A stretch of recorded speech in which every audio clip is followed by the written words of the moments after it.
Okay, round 4 with Schlock of God, and his latest response to me. Thanks for making a shorter video. That would have been another long response by me. Trying to avoid the longer ones if I can. Anyhow, I'm going to start with the text you got in the description. You start off by saying, this premise, the absence of agency is good, is in the non-existent column, so in order for it to be true it has to be a positive state relative to the presence of the absence of agency, and I'll add, in the existent column. If the absence of agency is good, then the presence of the absence of agency must be bad in the existent column. So I agree with that. You go on. There are two possible ways in which the presence of the absence of agency, let's just call it the absence of agency, can in some sense be bad. One is that person X has an absence of agency and experiences this absence, and that is bad. The second is that person X has the absence of agency but does not experience it, and that is bad. See, right here is where it all starts going wrong. I mean, is it bad for person X in the second example or not? If it's bad for person X, then I'll accept that. It's bad for person X. In both cases, it's bad for the person to have the absence of agency. But where it's kind of strange, if second person X does not experience it, how is that bad? Why is it bad for person X to have the absence of agency but doesn't experience it? You know, there's no justification for why it's bad. You go on. In example 1, person X experiences the bad of this absence of agency as physical and mental suffering.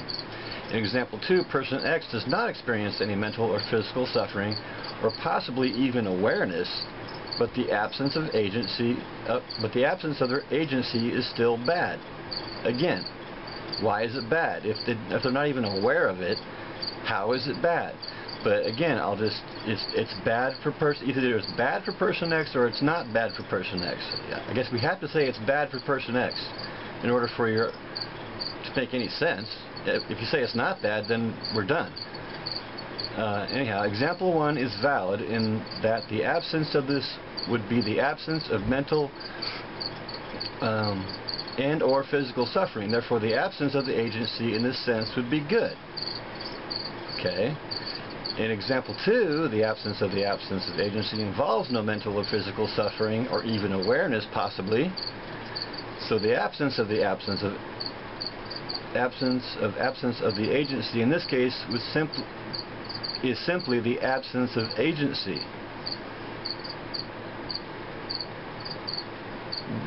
I mean, the absence of agency. So, I mean,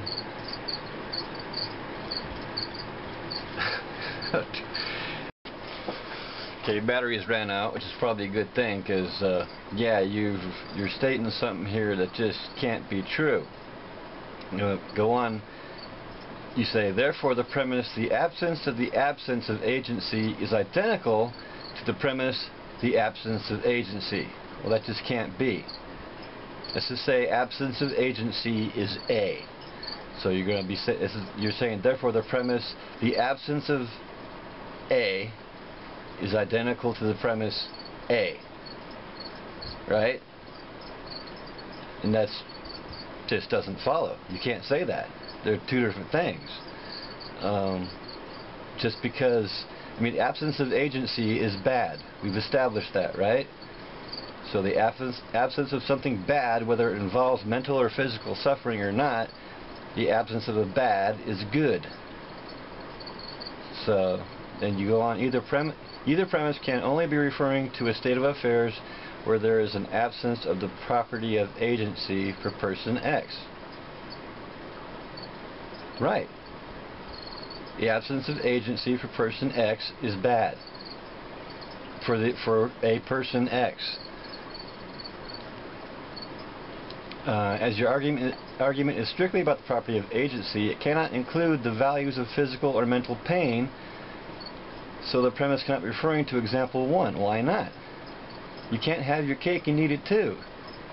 You can't give two examples where one suffers and the other doesn't, and then say, well, in both cases there's an absence of agency, and that's the important thing, and that's all we're talking about, is the absence of the property. You can't exclude one and say, I'm somehow sneaking in physical or mental pain when I'm not. I'm just talking about the property. You go on, therefore it must be referring to example 2. Well, I mean, it should be able to refer to both, right? In both cases, what's important is the absence of agency for a person. But as we see, example 2 is indistinguishable from the premise, the absence of agency. No, we haven't. I mean, the absence of agency is not the same as the absence of agency. It can't be. As that premise directly contradicts the second premise. No, it doesn't.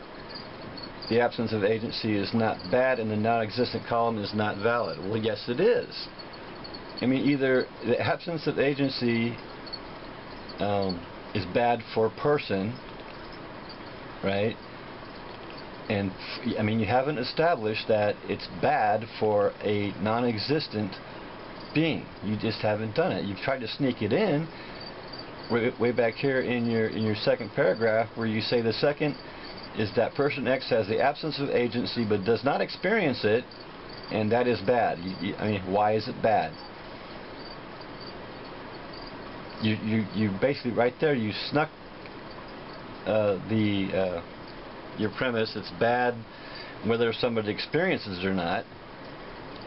It's still bad. You just automatically right there you've put it in the never existed column when you haven't established that. I mean, again, you're saying something bad that's not experienced is bad. How is that bad? I mean, explain how a person can have this absence of agency, which is bad, but not experience it. You're just asserting it. There has to be something that makes it bad for person X. Anyhow, I'll play the video. I'll try and cut out the video, your video portion, so I'll make this shorter, hopefully. Even though I think I'm already at 11 minutes or more. Anyhow. Okay, you're talking about how you don't need 4 cells because Benatar doesn't need 4 cells for his, the presence of harm is bad and the absence of harm is good, but it wouldn't change. He could, but it wouldn't change anything. You could say for the existent, the absence of harm is good for the existence, right? As well as the non-existent, and then say the absence of harm. Absence of harm is not bad. I mean, he doesn't need to make 4 cells, but you're bringing in agency. You're trying to contrast agency with pain, and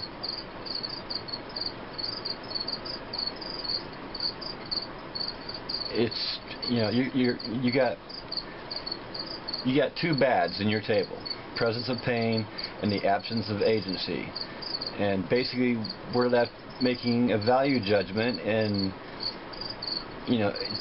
comparing the presence of pain with the absence of agency.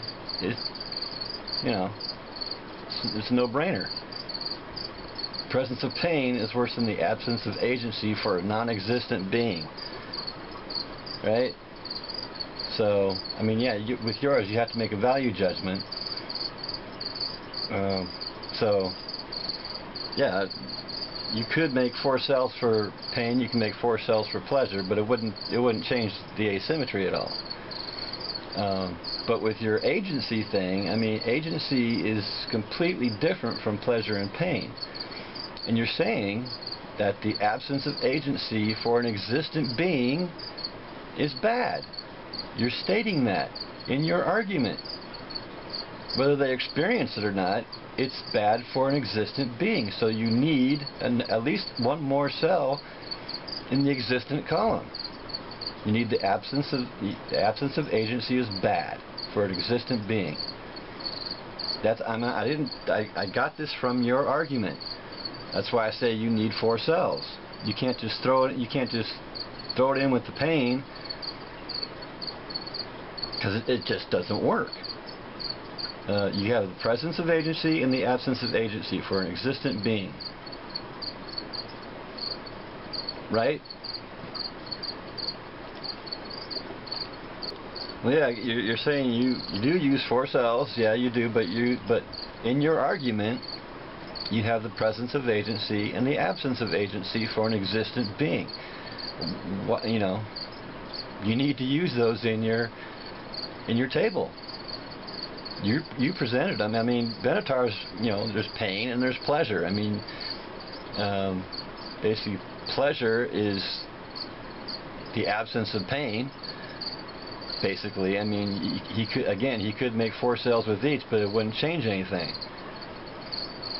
I mean, that's the 2 basic states of a sentient being: pleasure and pain.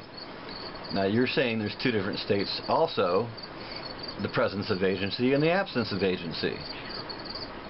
So, well, you're saying my absence of agency is screwy, but your premise that person X has the absence of agency but does not experience it, and that is bad, is screwy. You're saying something that is bad, that's not experienced, is bad. But you can't explain why. In the example 1, you explain why it's bad, because the person has physical or mental suffering. But in the second example, you just say it's bad because it's bad, even if the person doesn't experience it. That's screwy. Okay, you're saying something bad, not experienced, is bad. No, something bad, in Benatar's table, something bad, not experienced, is good. The only time he uses bad is for the presence of pain. And if that's not experienced, it's good. So, but you're saying bad, not experienced, is still bad. That's screwy. When you're talking about the agency, or I'm having a hard time separating the agency from the agent, and you're trying to say Benatar's doing the same thing, but you're talking about agency. The ability to act and choose.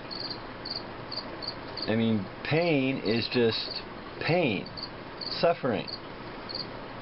You don't choose pain and suffering. Sometimes the pain and suffering is because of someone else's agency. That's why I'm having a hard time separating them. Pleasure, I think you could probably say it's similar to your agency here. Is that pleasure is something we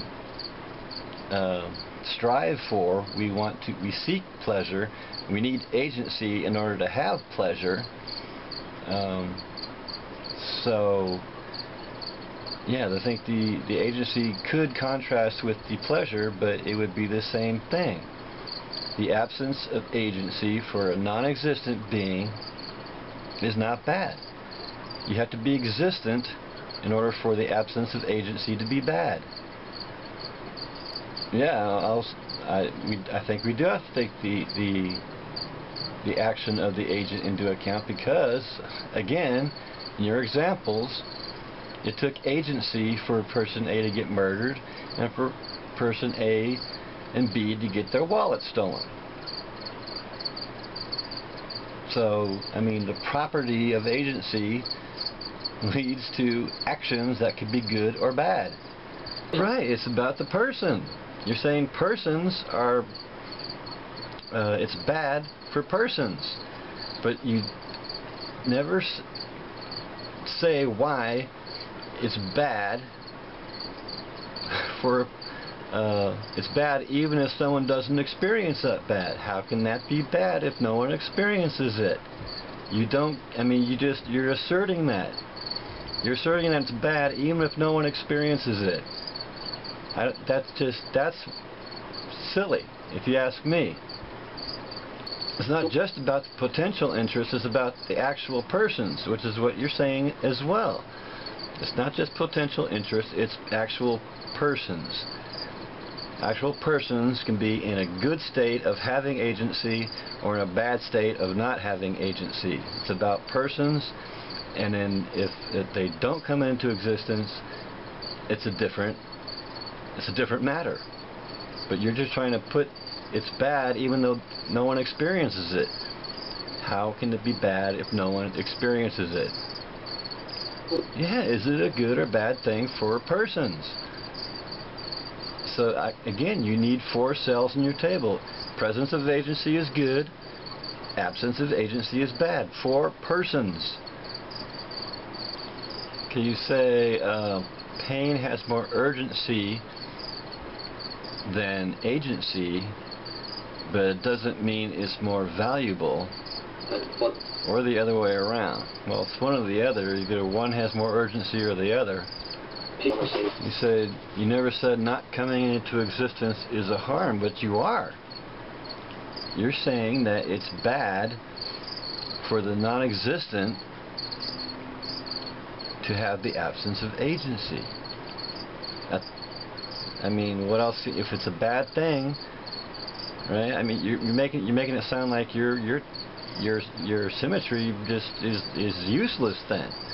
If we can't base our actions on your table, what good is it? Anyhow, I was getting lost there at the end. I don't know. You're saying I should stop doing something. I wasn't quite sure. I should stop making the anti-natalist argument, or I should stop telling you why your table's wrong and mine's right. I'm not sure. Anyhow, hopefully this isn't too long. Thanks for watching.